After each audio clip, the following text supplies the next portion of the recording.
Hi, I'm Dr. Jeffrey LeBenger. At Summit Medical Group, we believe that all citizens need to be informed about the important healthcare issues that affect their lives. That's why we're very proud to support important programming produced by the Kirkos Educational Corporation. State of Affairs with Steve Adubato is brought to you from the Agnes Veris NJTV studio at 2 Gateway. Funding has been provided by Summit Medical Group, Delta Dental of New Jersey. Everyone deserves a healthy smile. The Healthcare Foundation of New Jersey, founded by the Jewish community. The New Jersey Re-Entry Corporation. New Jersey Sharing Network, dedicated to saving lives through organ and tissue donation. Community Food Bank of New Jersey. And by NJM Insurance Group. Promotional support provided by NJ Advance Media. And by Jaffe Communications, where business, media, and government converge in New Jersey.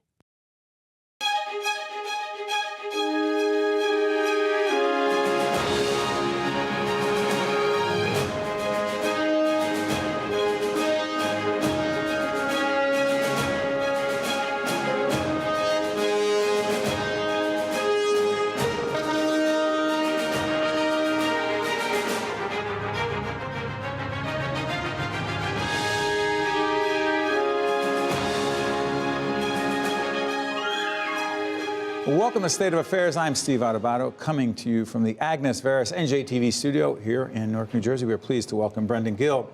He's a Democratic strategist. He was, in fact, the campaign manager for Phil Murphy, who will be the next governor of the state of New Jersey, and a freeholder in Essex County since 2011. Congratulations, Mr. Gill. Thank you. Thank you, Steve. Thank you for having me. Can you give us the, I'm going to go old school on you, Reader's Digest version of how this campaign, which, I don't know, a year and a half ago, people said, who's Phil Murphy? Yeah. Now he's the governor. Yeah, I mean, listen, I think really 2 years ago, Phil came on the scene in a real way.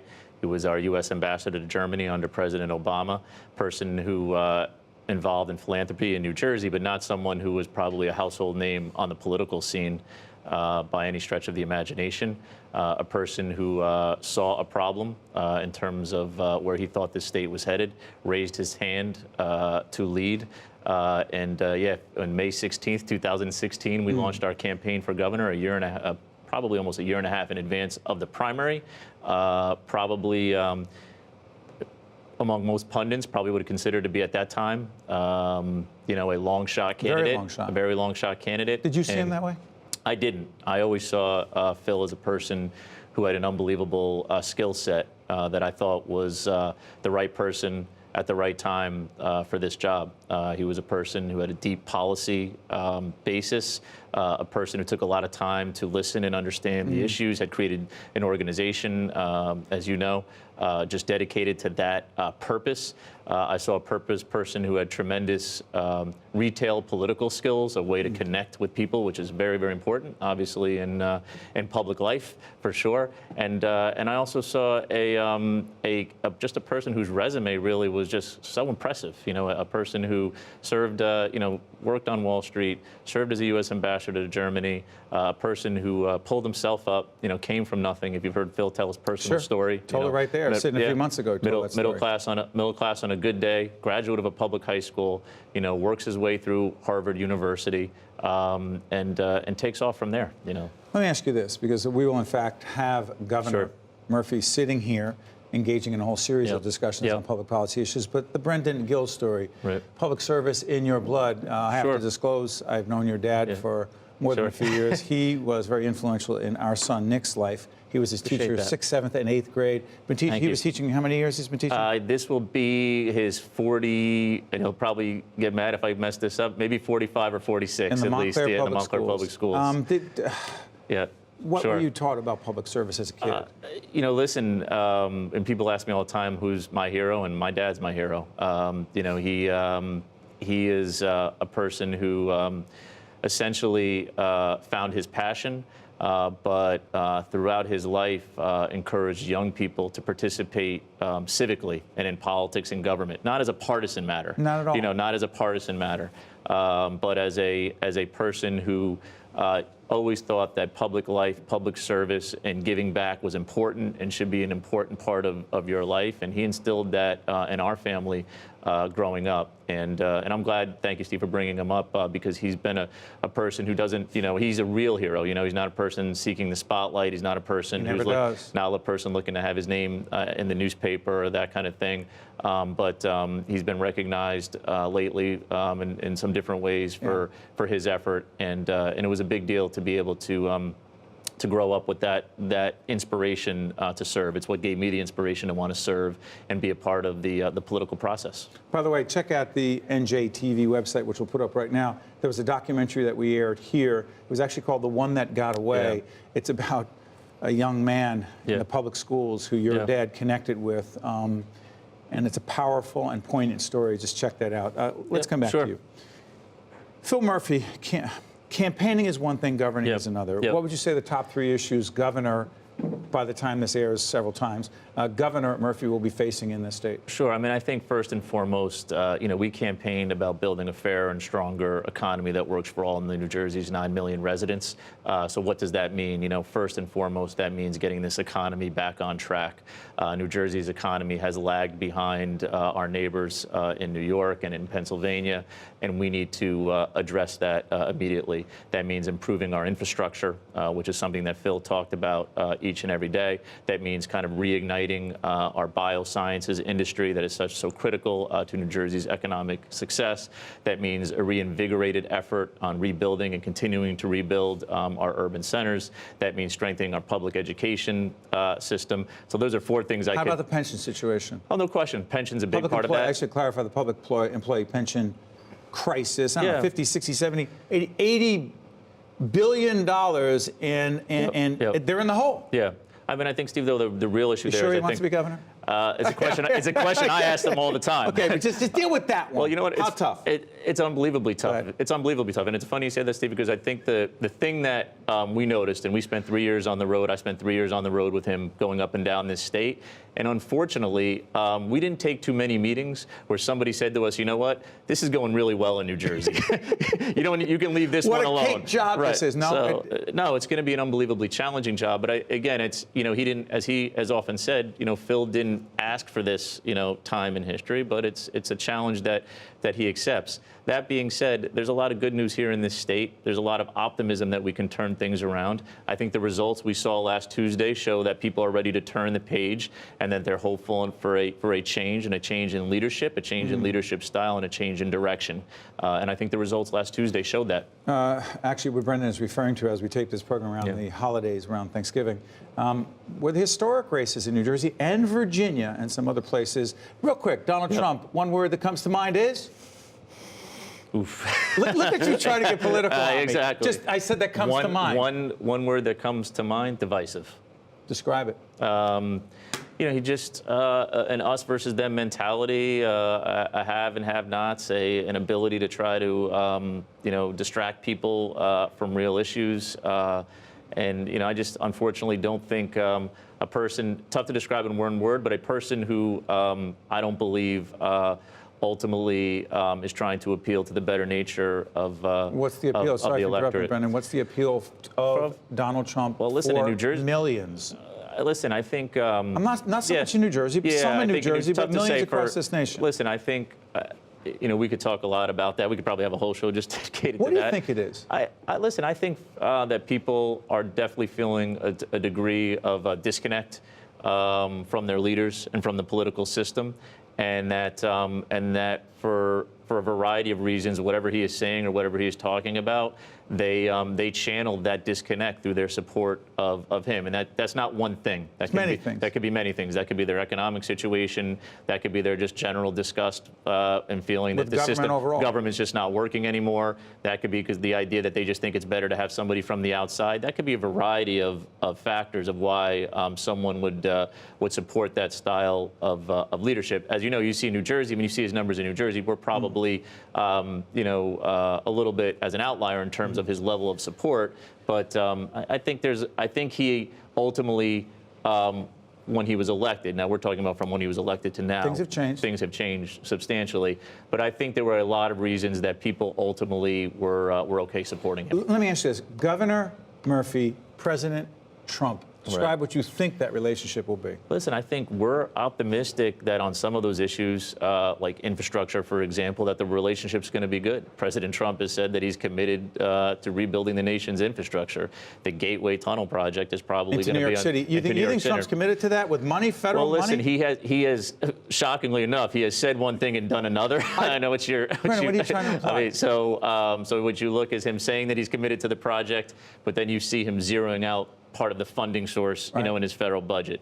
So infrastructure, you think they'll be okay? Listen, infrastructure, we are hopeful, and we're going to work hard to make sure, and I know Governor Murphy will work hard to build that relationship. That's not, again. How are they going to be on immigration? So I think immigration, you're going to have some big differences. You know, you're going to have some big differences, and Phil has said it repeatedly that when he thinks Donald Trump is wrong, and that he's going to stand up to Donald Trump, that he's going to use the power of the office to stand up to the president. So whether we're talking about protecting our dreamers, you know, the 20,000 individuals who live in this, you know, in this state, who Phil has said repeatedly are every as American as his 4 kids, he's going to stand up to President. Affordable Care Act, dismantling, if you will, listen, replacing right now, Obamacare, New Jersey. As we afford this, as we are taping this, the SALT tax bill, the tax bill that's on the table right now. State and local taxes. Right now, we don't know how it's going to play out. Right. You got a House bill, you got a Senate bill. Sure. In New Jersey, that's huge, being able to deduct that from your federal taxes because it's so big. It's a deduction. You know, it's a middle class deduction. It helps. It's an entry point for people to get into the middle class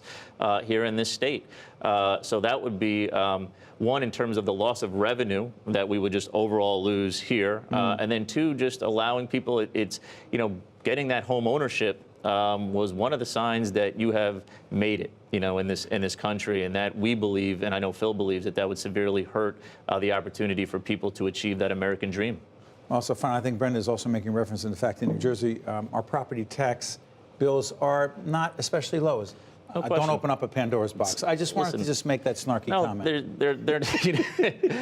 They're not low, but and being able to write them off on your federal taxes matters. Is a big deal. No question. No question that that's a big deal. But I would say, to your final point on this, Steve, a few seconds. Phil did an event yesterday with our congressional delegation. You're talking about how we're going to interact with President Trump. We're going to make sure that we have a governor who works with our congressional delegation, Republican and Democrat, to stand up for the state when we think it's the right thing to do. By the way, check out NJTV News, the archives. That show, that actually story aired on NJTV News the night before. Brandon Gill is a Democratic strategist. He is an Essex County Freeholder. And yes, he was the architect, the campaign manager for the Phil Murphy campaign. Thank you. Thank you. All the best. And appreciate it. Tell your dad that he represents all public school teachers very well. I will appreciate that. Thank you. God bless. State of Affairs, same to you. State of Affairs will be right back right after this. To see more State of Affairs with Steve Adubato programs, visit us online at stateofaffairsnj.org. If you would like to express an opinion, email us at info@caucusnj.org. Find us on Facebook at facebook.com/Steve Adubato, PhD. And follow us on Twitter at Steve Adubato. We're pleased to be joined by Dr. Geraldine Oades-Sese, who is project director with, director of Project C.O.M.B.A.T, which is? Children Overcoming Military-Based Adversities Together. So talk about that. By the way, we're here at the Healthcare Foundation in New Jersey doing a series of interviews dealing with services to our veterans. What are the issues that these children are facing? A lot of mental health issues like anxiety, depression, being that the military member is away or reintegrating back to the home. And so what Project C.O.M.B.A.T is trying to do is to educate the community, particularly the school districts that have teachers, psychologists, social workers, and nurses about military culture, what these children and families experience, and how to help them. I think it's very important that the community help these families. That's not related to the military, themselves, but just a community outreach to support these families. Schools need help in that regard. Yes. I mean, they're not set up per se to deal with these issues, to understand these issues, and that's why organizations like yours are so important. Yes. How do you engage them? Describe it. First of all, we ask everyone to stand up who has a related family member who's part of the military or friends, and almost 99% of people stand up. So everyone knows someone in the military, but they don't know what they're going through when they serve, when they're deployed, when they're reintegrated with the families. And so this is an opportunity to increase that awareness, to be able to be that support system. Because I think together, that's why together is an important Talk about part. that, because so much of the conversation we had today here at the Healthcare Foundation was with a group of 12 experts. You were one of them, to talk about collaboration, partnership, coming together. Why is it so important that people just don't simply say, well, this is what I do, that's what you do, we do things separately? Why doesn't that work? Well, primarily because being separate, and I think that's what happens even in academia or in the hospital, that we Silos. do work in silos, exactly. And not knowing what each other does, you know, it could be more well integrated, the services, instead of separate. And there could be more focus and more expertise in a particular area instead of being so broad, you know, these services. So, And plus, excuse me for interrupting, Doctor, but what veterans need very often is multifaceted. Yes. They're in different areas, so knowing who else is doing what and the ability to refer or connect right. is critical. Exactly, and you could, that partnership and collaboration, then you could help the military member, the veterans and their families holistically with a wide range of social services, job, employment, to mental health services, and also support systems for the family. Why is it so difficult? I've asked several of your colleagues this question. I'll ask you, why is it so difficult to get certain veterans, men and women, to reach out for help? Number one, it's the culture that if you do reach out for help, it's a sign of weakness. Unlike in psychology, one of the things that I say, if you're reaching out, that means you're a very strong person. As opposed to weak. How, that sounds counterintuitive to some. You reach out, you're strong. Right. Wait a minute, no, you're weak because you're saying you need help. But I agree with you. You are strong because? Exactly. Self-esteem, right? Are you, you know, worthy of that help? That's where it's coming from. So if you feel like you're worthy of help, that's a high self-esteem and you go seek it. Oftentimes, I don't want to stay like this. Right. I want to move forward. I want to problem solve, see what my issues are, and move forward. And also, you know, get that job, help my family move forward. And for veterans, that sense of, I appear weak, I'm coming across as weak, it's exacerbated? Yes, because the culture itself, that's communicated. So a lot of the veterans, if you speak to them, they'll say that, well, I hesitate to reach out for services because what does that mean for my family? What does it mean for my career? You know, I'm going to look weak. I'm supposed to be strong. That's why self-sufficient. Right, self-sufficient. But here's the thing. Communicating that what they're experiencing is normal. So any trauma that they experience during their service, that's normal. It's not a sign of weakness. And I don't know where the military culture, you know, gives you that perception, but that's the human body and the brain reacting to your experience. And you have to normalize it. And I think that's a secret to helping. What advice would you have for veterans watching right now? If you're strong, you know, you should reach. Or you want to be strong. You want to be strong. You want to move forward. You're resilient. You've already experienced all of these, you know, experience in the military. You have those skills, and you just have to reach out to move forward with your life. There are people that want to help. Speaking of those people, finally, you're one of them. Why do you do what you do? My nephew is the reserves. He's actually going through military training. He went through Afghanistan, and it was painful. Even though I was his aunt, him being away and not knowing whether he's going to come back or not, or whether he's not going to come back injured, was very painful for me. So every week I sent him a package. That's for me to cope, and lit a candle for him for me to cope, because I was afraid of what the outcomes will be in his service. You're helping a lot of people every day. Thank you, Doctor. You're welcome. To see more State of Affairs with Steve Adubato programs, visit us online at stateofaffairsnj.org. If you would like to express an opinion, email us at info@caucusnj.org. Find us on Facebook at facebook.com/Steve Adubato, PhD. And follow us on Twitter at Steve Adubato. Once again, he's with us. He is our good friend Jim Kirkos, President and CEO of Meadowlands Regional Chamber of Commerce. Good to see you, buddy. Good to be here. Every time I feel like we talk about the American Dream project. What is happening over in the Meadowlands with American Dream? We'll show some video. It's a reality now. Construction is well underway. 600-700 union construction workers on the site every day. All the infrastructure being built. And in a not-so-distant future, probably in the coming few weeks, you'll start seeing vertical steel pop out of the ground. It's exciting. Tell us what's going to be here. I'm taking a look at it. It says it's going to have attractions, DreamWorks Water Park, Nickelodeon Universe. Okay, I got that. But then there's going to be a bunch of stores, right? Yeah. If you look at the video that's on the screen now, and you can see what's going around. That's the amusement park. You'll see indoor amusement park, indoor water park, indoor ski dome, Ferris wheel, aquarium.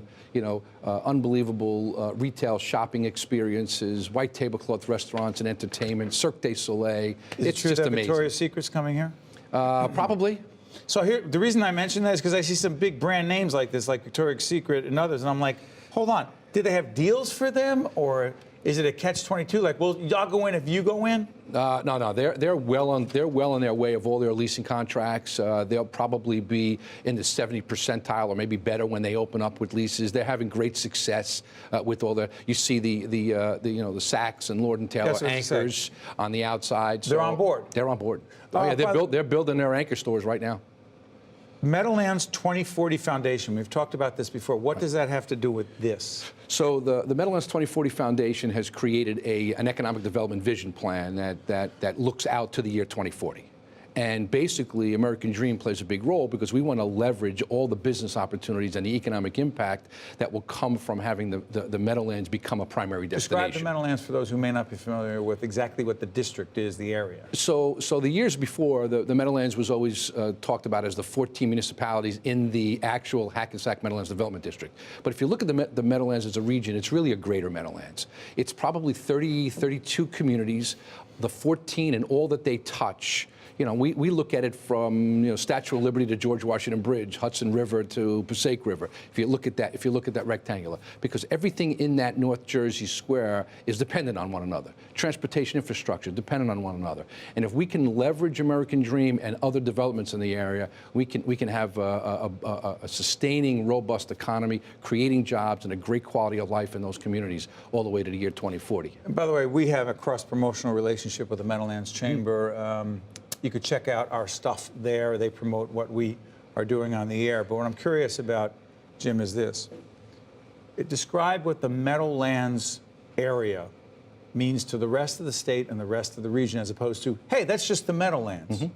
So the Meadowlands is probably one of the state's largest economic engines in the entire state. Define engine. Engine. So if you think about all that comes, so we're in a densely populated area, one of the most densely populated areas in the entire state.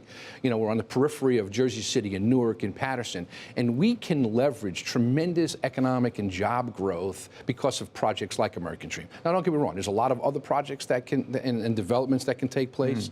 We have the old NCAP project in Lyndhurst, which is now the Kingsland redevelopment.